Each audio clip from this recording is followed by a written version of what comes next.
I'm Vicki Hoff, Education Coordinator for Handy Quilter, and I'm at American Patchwork and Quilting in their Crafts Lab. And I want to talk to you today about vintage quilts. They need some help. First of all, they need a really good pressing and maybe some starch to help them out, because these were done a long time ago, and some of them, they were hand stitched, hand pieced. And so there's a little bit of fullness in areas, there's issues, things don't match up quite well enough. So, what do we do? How do we fix those? First of all, press. Make sure that you can square up that quilt as much as possible. And this border right here, you can see, someone had stitched maybe a hem in it and used it as a tablecloth, but we're going to make a quilt out of it. So we definitely need to press that out. And maybe you want to add another border to it, which is not a problem. You could with that. There are some issues here that have holes, something happened. So you could hand stitch that closed, put a little patch on it, or maybe a fun motif over the top of it, a little applique. Okay, so that's one issue of borders.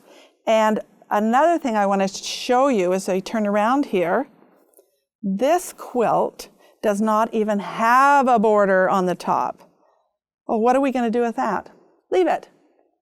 It's okay. Use that at the top of the bed. Put your pillows over it. You don't even notice there's not a border there. You've got a border at the bottom of it. It's okay. It's okay. Sometimes quilters do that. All right, let's look at this next one. Ooh, look at the fullness right here. Do you see the fullness in that? That is a big issue. Another issue that I really want to point out is this issue. Now, if I were quilting this and defining it, stitching the ditch, I can see that things are not going to line up very well. Same thing, this is a problem. And it looks like it's a hand piece quilt, but I might just forget that there were borders. I might just do an edge to edge, because then I didn't have to define any border at all. So that this whole quilt would have a fun edge to edge on it and stitch it out. Now, right here, look at the fullness, look at the problems we have here. Square that up, fix that. See that fullness there?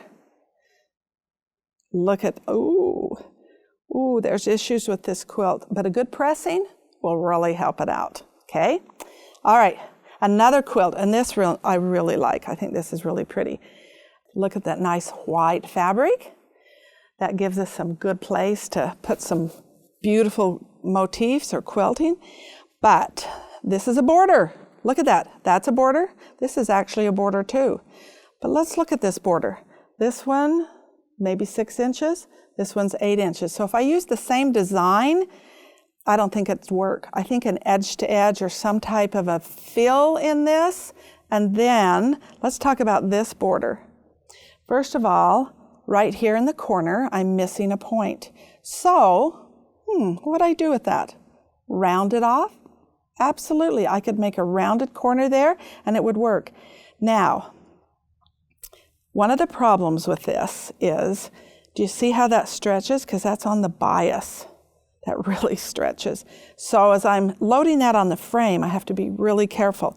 Make sure that I pin that and space that so that I don't have that stretching.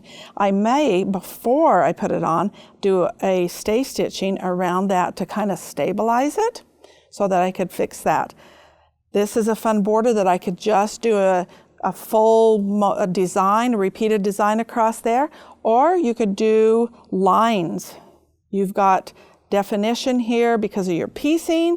You could do a fun piece or just straight lines along there, or cross hatch in each one of those. So it kind of gives you some spacing for your design. The other thing is, because there's white here, this right here, all these little triangles could become part of this. So rather than say there's a line here, ignore that stitching line and let this be a part. These triangles be a part of this beautiful design that you're going to put in here that is really going to show. Okay, let's move that.